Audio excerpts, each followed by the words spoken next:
In a world where hustle culture collides with wellness warnings and workplace demands keep evolving, how do we stay sharp without burning out? How do we navigate the endless stream of wellness trends while actually getting results? This is the Work and Wellness Podcast, and I'm your host, Ange Davies. Drawing from my own journey of wins, stumbles, and honest revelations, I'll be bringing you raw, unfiltered conversations with experts and inspiring guests who've been there, lived it, and found a better way. Together, we'll cut through the noise and workshop what it really means to be well in today's workplace. No more choosing between success and sanity. No more sacrificing health for achievement. Whether you're struggling with burnout, searching for purpose, or simply ready to work smarter, not harder, you're in the right place. This is real talk about real solutions for real people. Let's get into it.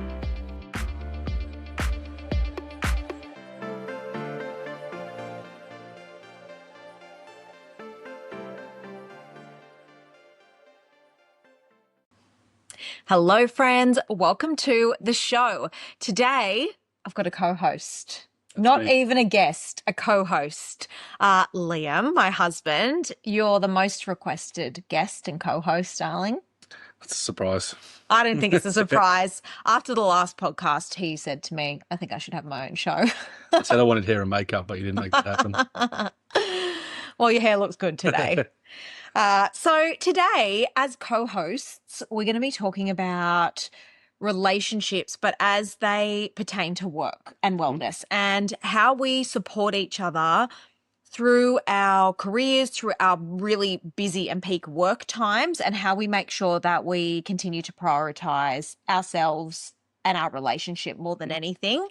Because I think what can happen is that, as we go through work, when we've got big goals, it's easy to forget or to put your relationship on the back burner. And I think we work really hard to make sure that it's a priority.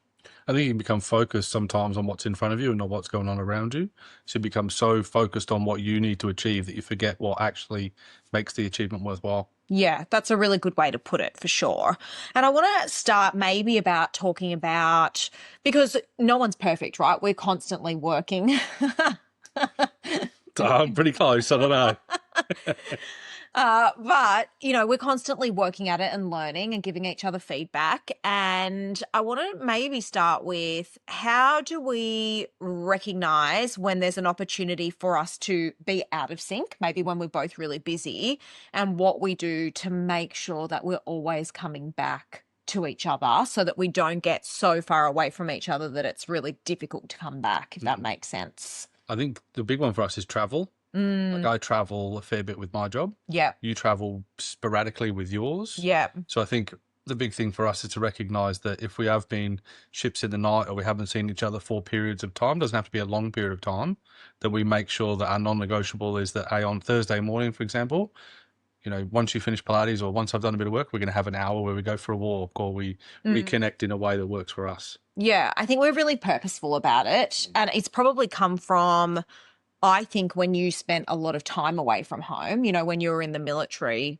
there were some years where you were 9 months. We were 9 months apart in different, scenarios on and off.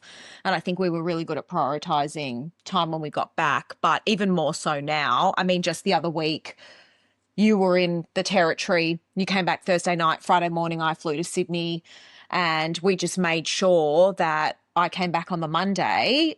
We booked in lunch together or brunch together to make sure we could connect, to spend time together. Phones away, I think, is really important. Yep. What do you think about phones? I think when you can, leave them behind. Yeah. And if you're working off a calendar, like a work calendar, just block it out in your day. Yeah. Just block out that 45 minutes or that half an hour so that you're uncontactable.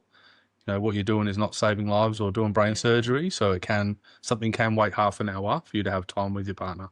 Yeah. And I think sometimes, don't you think it's easy to get caught up in that you don't have time, like that rhetoric of not having time? But I think it's not about not having time. It's about prioritizing what's important. Yeah. And if you know that you've got a busy schedule coming up and you want to spend time with your partner, you maybe will work out of hours. So maybe I start work a little bit earlier, so knowing that I can finish a little bit earlier, and you would do the same. So we know that we would almost plan our schedule around having time together. Yeah, yeah. And we did it the other Friday, right? We went for massages on Friday evening and then had dinner together. It's just about booking things in advance, knowing when we're going to have time Yep. when we're not connected, so we can sort of come back together. And also managing your work's expectations as well by saying, Yeah. listen, I'm going to be out of office at 3 for X reasons, but I'll be back online on Monday morning at 6. Or if it's that urgent, I'll call you back later. Yeah. So I think it's managing that, because then you don't want to have that stressor when you're catching up and you haven't seen each other, but you know you've got work to do or your phone's going to ring. Yeah, or your phone's like constantly pinging with Teams or, you know, emails or whatever. Yeah, I think that's a good idea as well. When I think things go in ebbs and flows with careers, like there's certainly been times when we're both sort of focusing on our career at the same time. How do you think are some of the ways that we support each other and naturally help? And I guess I can start here because you're very good at that with me. Like, you are an absolute angel. Liam goes and gets me a coffee every morning that he's here, and he doesn't even drink coffee. So he gets up early when I've got to go teach and goes and gets me a coffee at like 6 in the morning. So that's an absolute godsend, to be honest. I don't know anyone else who'd go and get someone a coffee when they don't even drink coffee. So I appreciate that a lot. But you're really good at saying, how can I help? What can I do? What days are you having big days? And I'll prepare the dinner. And it sounds really small, but it actually takes so much load off me thinking about what I need to do. What else do you think we do? I think it's the small things. So I think it's the fact that, say, if you have got a busy schedule and you're bouncing from Pilates to presenting to workshopping to business development or whatever you're doing, there's the small things that can get trip you up along the way. It's like, you know, and this is going to sound ridiculous, but like the washing starts to pile. You know, you haven't unloaded the dishwasher. We haven't loaded the dishwasher. The water's not full in the fridge. Like all these small little things that can turn quite frustrating if one or the other is not picking that up while the other is busy. Yeah. But it's also the other one acknowledges it by going, oh, actually, like I haven't really done much this week, but, you know, Liam has. So, you know, I appreciate that. If that makes sense. Like, it's like the small things. I don't think you have to do big gestures. I think it's the small things that keeps it going along the way. Yeah, I agree. And I think those things are not glamorous, right? They're not the big gestures, but they're actually the things that take a load off the other person and then also really make a difference when they're appreciated as well. Yeah. A 6-pack in the fridge never hurt anybody though, did it? Yeah. I think I do that. You don't I? do. Yeah. You came over the other week and there was a 6-pack of Japanese beers in the fridge, wasn't there? Very well done. What about in times where we might have like misunderstood each other's stress signals? Because I think sometimes that can happen. I think we're a lot better at it now. We can sort of recognize, hold on a minute, like let's take a step back and figure out what's really happening if someone's snappy. But how do you think we sort of have worked to learn about that and then also not take things personally in times when we're really maybe overwhelmed or stressed, say we've got a lot of travel on or we've got a lot of stuff on at work? How do you feel we deal with that?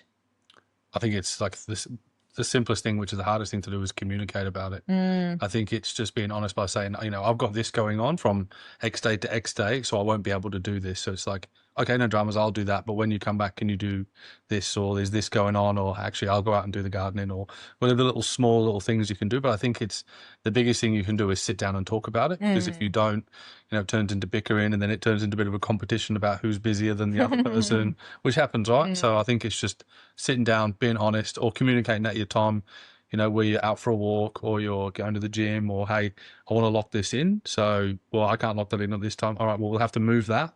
I'll go by myself and then you go at a different time. So sometimes it's just a compromise, but I think you've just got to communicate with each other. But you communicate with no judgment and communicate, like, you don't have to compare who's busier, don't have to compare who's doing more in the house, because it ebbs and flows. Yeah, absolutely. And I think actually we both did it this morning. You know, I woke up and I was like, oh, I feel a bit anxious this morning because I've got a lot on. I'm launching a big leadership program for a business. And you also said this morning you're feeling a little bit frustrated with, you know, in general with some stuff. And I think even just saying that to each other, naturally, we just give each other a little bit more grace and we think how we can help. Or it also, I think, helps us not take things personally if you sort of say up front, actually today I'm not feeling at 100. Yeah, and I think for us, we both got our own office. So it's even the thing we go, listen, I'm going to have to close my door for a few hours because I've got to do this or I need to get this out. So it's just that, oh, okay, I know he's not being rude. He's just shut the door because he needs to do some work. So, maybe I'll fling him a text, which sounds ridiculous to text each other in the house, but I'll flick him a text or a Teams, like we even talk on Teams. Yeah. And just say, hey, what time do you want to do lunch? Yeah. Just those simple little things. Yeah, and I think that's nice. We try and do lunch together when we can. And I think the other thing we do is where possible, we try and exercise together as well. It doesn't always happen, but at least maybe 2 times a week if we're not traveling, whether it's a walk or going to the gym together. It's just that sort of quality time together. Yeah, we don't necessarily do the same things at the gym, but we're in the gym together. Yeah, absolutely. And I think that talks to the routines and habits that help us stay connected when life gets full, isn't it? There are a few things that are sort of non-negotiables for us, and that's some sort of exercise together. And it's like the car ride there and back, because we live in regional Australia, it's at least 20 minutes wherever you go. So we've got that 40 minutes there and back to chat, which I think is important. The other thing we do is we make all our meals together, don't we? I think we've learned this over years and years as well. This is not something that we suddenly started doing and it worked. Like, like you're saying, the car ride somewhere or go out or whatever. We learned to talk in those forums to each other about what works and what doesn't work. And then we implemented it. Sometimes it worked, sometimes it didn't. Yeah. So it's not as if it's like a quick fix. It's just something that takes a period of time and you get to a spot where you go, okay, I know on this day, Ange will be tired because on a Wednesday she teaches 5 Pilates classes. So, maybe Wednesday I'll always plan to do the dinner or I'll chase a Hoover or whatever it is. Do you know what I mean? Yeah. And in the mornings, we often say, what's your day look like today? That's a good one. And I think that helps. Like if you're like, I've got all these meetings, I'm like, okay, can I make you breakfast in between that time so that I know you eat and then we can come back together for lunch? Or if one of us is busy over lunch, we just make our own and the other person so it's there for them once they're done. Same as when we travel. Like if you were crossover of traveling, you would say, hey, there's chicken and so-and-so in the fridge for you for Friday, and then I'll sort myself out for the rest of it, if that makes sense. Yeah. So you feel like you're not just coming into something empty and the other person's just left. Yeah. And I think that these all sound really simple things, but they actually make such a difference, don't they? Because I think, I don't know, I feel like you could get resentful if one person felt like they were always coming in and having to pick up stuff or hadn't been thought of or things like that. It's just always thinking about the other person. I can show you how to fill the water up in the fridge if you like. So I don't think you've ever done that ever since I've known you. There's like a handful, I don't know if anyone else is like this. There's a handful of jobs that I utterly detest and I will never do. Never cleaned a toilet in her life? No, I have. When you've been on deployment, I have, because I didn't have a choice. I couldn't leave it for 6 months. That was over 10 years ago. Last one was 10 years ago. No, I don't like filling up the water in the fridge. You don't fill it up. And if you're ever in the car with me, I will never fill the petrol up. You always fill the petrol. Drive. No. Actually, I drove back on Sunday when you had a few beers. That's why. Yeah, that's true. There's just certain things that some people like to do. It's like the admin. I do all like the admin, the finances, the booking the holidays, all that sort of stuff. And I do all the cleaning. Yeah. That's funny. What a deal. I'm happy with the deal. When do you think there's ever a time where we have chosen either work over our relationship or relationship over work? Because I think it's natural that things will ebb and flow. Yeah, I think we have. I think for me, when I moved away for a few years to get some experience in construction, we sat down, had a conversation, and you were like, I remember you said, I've got your back, like you go. Yeah. Don't worry about anything. It'll sort itself out and we'll make it work. So I think at that period of time, for that 2 to 3 years, I probably chose going away and spending a lot of time away from home to learn, probably over being an everyday husband in the house, if that makes sense. Yeah. Well, and so that, I guess, to give people a bit more context, Liam moved to Katherine in the Northern Territory, which is, for those who don't know, in the middle of nowhere. So it's from us a 4-hour flight and a 3-hour drive. Well, plus an hour drive, 2-hour drive to Brisbane. Yeah. So it's like a 2-hour drive, 4-hour flight, 3-hour drive. Yeah. So a full day of travel away. And when you moved there, COVID hit. And then the borders locked and we didn't actually, we didn't see each other for about 6 months. Yeah, which we didn't plan on. That just happened. But I think what we did really well there, we made sure we had date nights. So we did Zoom date nights where we made dinner together over same the food. iPad. We made, or usually pizzas, wasn't it? Homemade pizzas. And we would make sure we had date night and, FaceTime when, like, as much as we could. Yeah, even with the time zone difference, you'd still talk on the way to work, talk on the way back. Yeah. It was hard fitting in sometimes with each other's schedule, but we just made it work. And then if one's tank was full, he'd be like, "Hey, listen, I'm just having a bit of a shitty afternoon." He'd be like, "Right, I'll give you a call in 2 minutes." And we always had the rule that if you were in a meeting or if you were in something, but if you called twice, it means you need to step out. Yeah. That was what we always had. So if it rang twice consecutively, it was like, "I've got to step out." Yeah. And we prioritised that straight away. Yeah, that was very important. And I think too, being able to say, initially we thought you were only going to be there for a year. That was sort of the plan. And then it got to 2.5 years. And I was like, I'm getting to my limit now. Yeah. And then you acted on it. Yeah. But I said to you, you need to tell me when you're done. Yeah. And I'll look for something else if there's not something already available. Yeah, when I'm done with you being away, not done with you. Done with me. No. Haven't said that yet. No, I'll never say that. I think that's really important. And I was honest with you when I was like, okay, I need you back home now. And you did. You put all the steps in place to be able to do that. But I think that is really important to know when you're prioritising work. And we both came to that decision together, right? When you got that opportunity, I said, go, we'll make it work. And I think we were fortunate in the sense that we had experience already with you working away a lot. So we sort of knew what that was like. It's not like I had you here 24/7 and then you moved away and then you got stuck for 6 months. Yeah, I think... like I said, we sat down, we talked about it. We run the pros and cons of me going away for that initial 12-month period and what it would mean. And then it would mean how I would come back home to work here and, still pursue a career in what I wanted to do. Yeah. So I think there was, instantly as soon as I got the phone call, you said, "Go, I'll figure it out." So I kind of thought you wanted to get rid of me again. It had been too long, but... No, but I think it was, again, we just sat down, we had that conversation, we were open and honest about it. Yeah. We... even negotiated for you to have travel up there as part of my package as well. So, the business was good about that as well. For sure. Yeah. And I think, even going into that negotiation, we said, look, I'm going to stay here. So would you give us some reunion flights? And they did, which was amazing. So I think that's a tip as well when you're prioritising. How can you also negotiate effectively to make sure it's working for you? Yeah. The people you're negotiating with are humans too. Yes. They've got family, they travel, they've moved and lived in regional Australia or wherever, and they know what toll it can take on your family. And, work's never bigger than family. So I think you just bring that human factor to something like that. Yeah, for sure. And I think too, if you're reasonable when you're negotiating, it's unlikely people will say no. And if they do, you're no worse off for asking. That's right. Yeah, I think so. What do you think about where we might have chosen the relationship over work? I think we're good at doing that now in small bites. I think that we don't necessarily make it a huge thing where we go, right, as of now, we don't work Fridays, we have to have time together. It's like, what can we do within our week to ensure that our careers are still moving forward, we're still enjoying what we're doing, but we're also then prioritising each other in periods that we can. Yeah. So it's having that time on a Monday morning. You don't teach on a Monday, I'll do a late start. I generally try not to travel on a Monday as well. I'll usually go on the Tuesday, or if I do, I'll come back on a Thursday. Yeah. So it's just about having those periods of time, not necessarily locked in, but those periods of time where you go, hey, what optimizes and works for us is having an hour or two per week to do X. But let's put that in our calendars. And it might change week to week, but that's just the flexibility of it. Yeah, absolutely. And I think that, there are times when we can't be flexible because of the needs of our work and our job, but we just look ahead and think, how do we make sure that we fit something in? I think one thing we're really good at too, and we absolutely have sort of our own lives with our friends. Like, you'll go to Sydney and see your mates and I'll see my mates or catch up with friends here.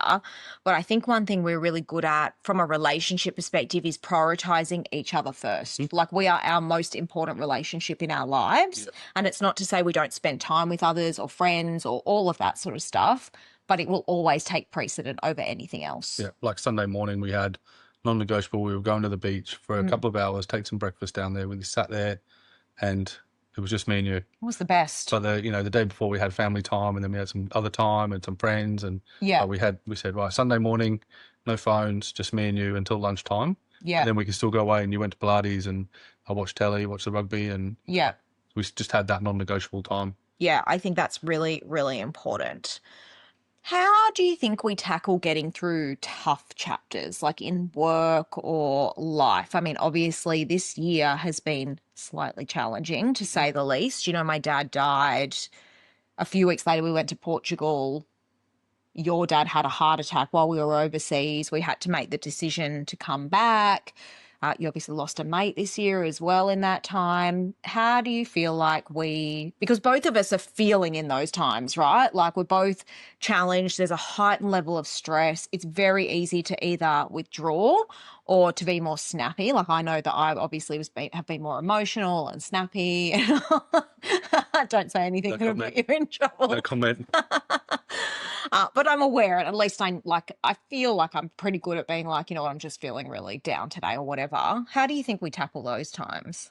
I think you said it then. We just try to communicate. And also, if someone's having a rough time, you know, you just kind of pull yourself back a little bit to be their number two. So that person, say if it was, you know, when your dad died, that I was just your right hand. So anything that you needed, I just did. Yeah. You know, like if we needed to book flights to Sydney, I just booked flights to Sydney. Doesn't matter, you know, who's paying for it, where the money comes from. We need to go. We need to sort it out. So I just, you know, and I don't particularly do the admin in our house. I don't like it very much, but I just had to take that responsibility on because I knew that your tank was full, worrying about other things. Yeah. So I think you just have to almost just check yourself and go, right, okay, this is not about me. This is about me supporting my partner. What can I do to help? I don't need to ask her what I need to do to help. I just need to do it. Yeah. And just tell her, I'm doing this. We're going down on this. Okay. Yeah. Done. So it's just almost stepping aside a little bit and then coming back together by saying, you know, like you said earlier, you know, I apologise if I've been a bit snappy lately. I apologise if I've been a bit hard to deal with and hard to live with and all that sort of stuff. But you go, yeah, it's no dramas. Like it all comes back around. Do you know what I mean? Yeah. And then likewise, when your dad had the heart attack, I just started dropped everything. Dropped everything. And I was like, straight to Caleb, our travel agent, get us flight options home, straight to all the accommodation. I was emailing immediately to try and cancel and get refunds. And someone decided to break into our car as well. Oh, yeah. That was the craziest day. We got the call that your dad had a heart attack and we were checking out of our Airbnb that day. So we pulled all our stuff out, went down to the car and we opened the boot and there was all this black stuff in the boot and I was so confused. I was like, has the roof lining been dropping or something? Anyway, someone had smashed the back window of the car and broken into the hire car. Nothing was taken. What a waste. Yeah. Like, at least if they broke in, they could have stolen something. But we ended up having to be at the police station that day for hours trying to get a police report and driving down the freeway with a towel stuck through the window. I wasn't allowed to say my 10 Rolexes got stolen. No. But I don't have. No, we didn't. Thankfully, nothing got stolen. But, like, yeah, I think even in those situations, both of us just kind of lean in and we're like, okay, we just kind of step in and figure out who's doing what. Yeah. I do often think, not to toot our own horn, but we're the people you want in a crisis, aren't we? Yeah, we're pretty good. Yeah. I think an example of that, we were in Rome last year. We were both dead asleep to the world. And all of a sudden we heard this thud and a woman scream. And it jolted us awake. And both of us thought it was domestic violence. Like we were like, just a bit on edge, and Liam rushed straight to the door and I said, just wait, can I just hear what's going on out there first, because I don't know what we're walking into. And there was no peephole thing at the door. And then we heard Australian accents, didn't we?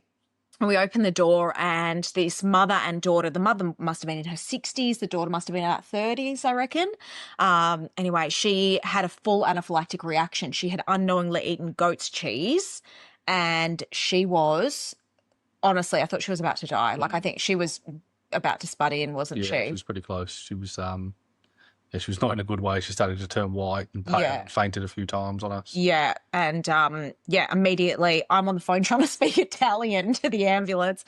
Liam has administered an EpiPen. You know, that was a wild situation. Yeah, and then the paramedics turned up smoking cigarettes. Oh no, they just cruise on. So they couldn't drive up because the road was so narrow. So they're cruising on through the streets. I could see them out the window because I was trying to keep an eye on it while you were looking after the lady, just puffing away on their cigarette, like happy as a clam, not a stress in the world. And then they wouldn't carry her to the ambulance, would they? You had to carry her. My God. Anyway, they texted us the next day, didn't they? They were fine and they really appreciated it. But I think that speaks to our ability to communicate and sort of stay calm as much as possible in a crisis. Yeah. What do you think one thing we've learned is communicating when we're tired or overwhelmed? Oh, it's a tough one because you don't want to.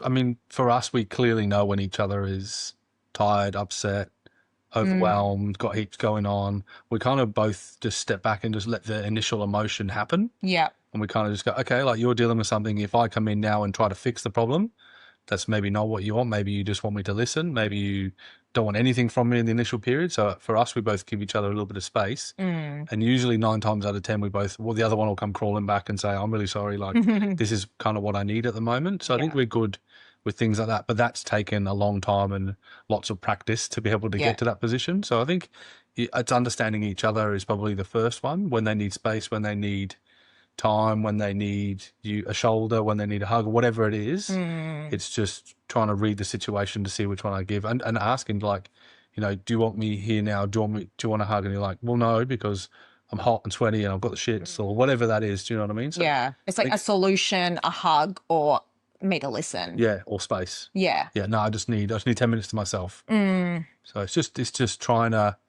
sometimes decipher that from the other person. Yeah. But I think that just comes with experience and time and spending time together, is that in certain situations when you've got a lot going on, and when you just need to step back a little bit. Yeah, and I think too, we're a lot better at this. I certainly did not used to be good at this. Like, I was very stubborn when I was young, you'll know this, and I really focused on being right over the outcome. Like, I just wanted to be right, and I think that's probably one thing that I've just let go of now, and I feel like I really can accept that two things can actually be true at once, and a lot more just like, hey, I hear what you're saying, that's not my experience, this is what I'm feeling, but actually both of us can be right in our own situation, and the goal is always for us to come back together. So who cares about what that is?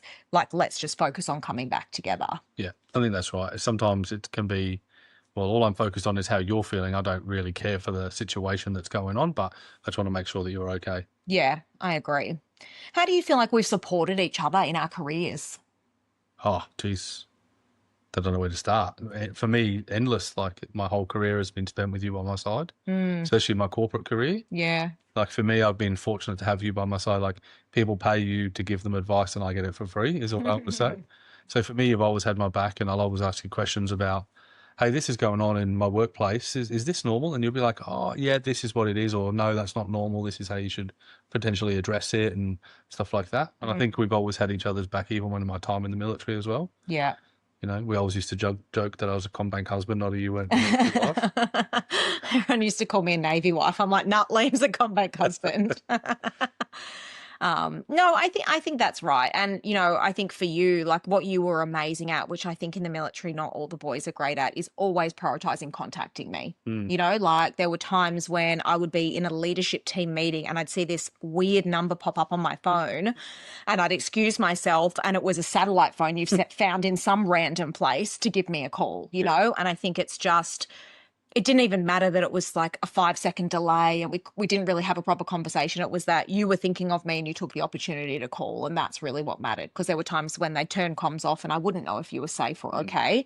So I think it's things like that. And I think what you've been amazing at for me is just having my back no matter what. You're like, yeah, quit this career that you've spent 16 years growing and go study and go start your own business. And I could have never done that without your support. Like, I would have been too scared, I think, to do it. I didn't wholly say it like that. What did you say? I said, you can do it, but in 3 years I want a Ram TRX. I want the new Ram truck as my reward. That's what I said. Oh my God, I've got 2 more years. 2 more years to buy him a new truck. But no, I think that was, you literally said to me, we've got you, go do it. And that was really important for me, because I feel like I'd built such a, my focus was always building financial security. And so to let that go can be really daunting, like, even though I know that we have that, like, me sort of giving all of that up, everything I built was daunting, and you just gave me the confidence and the courage to want to go and do it. And then, having the year that I've had in Mind Your Grit, it's like just more fuel to keep that courage going. And then for me, spend a lot of time away from home. The one thing that you can't do is be away for X amount of period of time, even if it's like FIFOing, or if you're just traveling for work, or if you're in defence and you're traveling heaps, you can't come home on like a Thursday night or a Friday afternoon and then go on a big piss up with the boys or go away for the weekend or stuff. Do you know what I mean? Like you've got to in turn sacrifice a few of those things to prioritise your family as well. Yeah, absolutely. I think that's so true. But just supporting each other. Like, I think one thing is we are each other's biggest cheerleader. Yep. We always want the best for each other and to see each other really succeed. And a Ram truck. Oh my God. Hopefully I come on this podcast in 2 years and I've bought him a bloody Ram truck. Oh God. Oh my gosh, that's so funny. One day, darling. One day. Looking at where we are now, what do you think the principles we live by as a couple to sort of still be ambitious and, focus on our careers, but in terms of the way that we live? Oh, that's a good question, that one. I think prioritizing each other's time. Yeah. So we prioritize. Sorry, I can't say it. Prioritize work time together. Yeah. We have our non-negotiables, which is something we've probably incorporated over the last 12 months. Yeah. Or talked about it in that way anyway.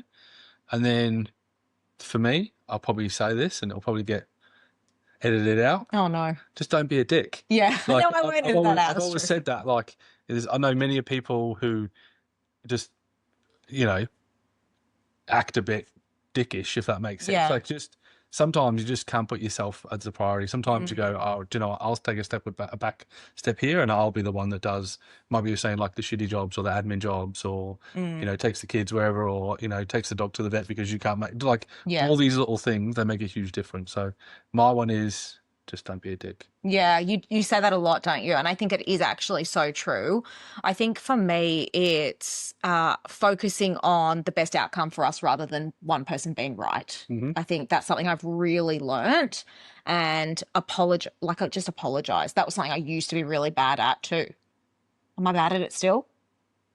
No comment. Am I? You are always the second to apologise. I just would like to point that out. I do apologise first. That's true. I don't know where you've made this up. It's not even written in your notes, so you've made that up. Oh my God. No, I'm better than I used to be. You have to give me credit. I'm better than I used to be. But I think, always thinking, and do you know what I think we do really well is we always check back in with our values. Our values as a couple are, travel, certain lifestyle things that are important to us, time together. There's certain things that are just really strong values of ours. And so always making sure that when we're making a big decision, does it fit within our values? Yeah. I think that's important. Any final words, wise words for the audience? No, I think I'm all out. I think I've produced a few during this one. Oh my God. Your head's grown too. Don't be a dick. That's probably your finishing sentence. It's pretty easy. Don't be a dick.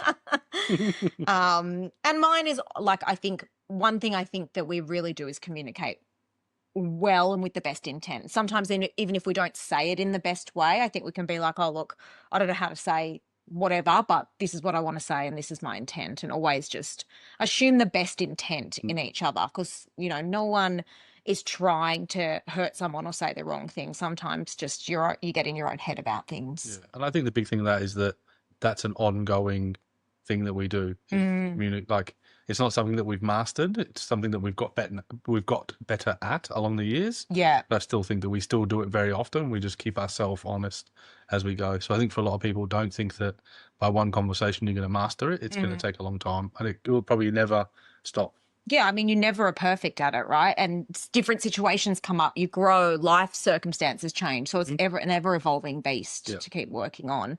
But they do say the person that you choose to spend your life with is the most important decision in your life, and that it does really change your outcomes in life. I'm very grateful I chose you, darling, because I said this to you the other day and I really meant it. Like, you've exponentially improved my life, and I'm grateful for you. So I'm glad you chose me. Oh, lucky you. Thanks for listening, everyone. Thanks for joining me on Work and Wellness. If today's episode resonated with you, remember, someone in your network might need to hear this too. Share it with a colleague or friend who could use these insights. I'd love to keep the conversation going, so find us on Instagram at Mind Your Grit, where we share daily tips and continue these discussions. And if you found value in today's episode, please take time to rate and review the show. It makes such a huge difference and helps other people discover conversations they might really need. Don't forget to hit subscribe so you never miss an episode. Each week, we're building a community of people who believe that success and well-being go hand in hand. You can find the notes, resources, and links from today's episode at mindyourgrit.com. This is Work and Wellness with Ange Davis. Your work matters, your wellness matters, and this is where it all comes together. See you next week.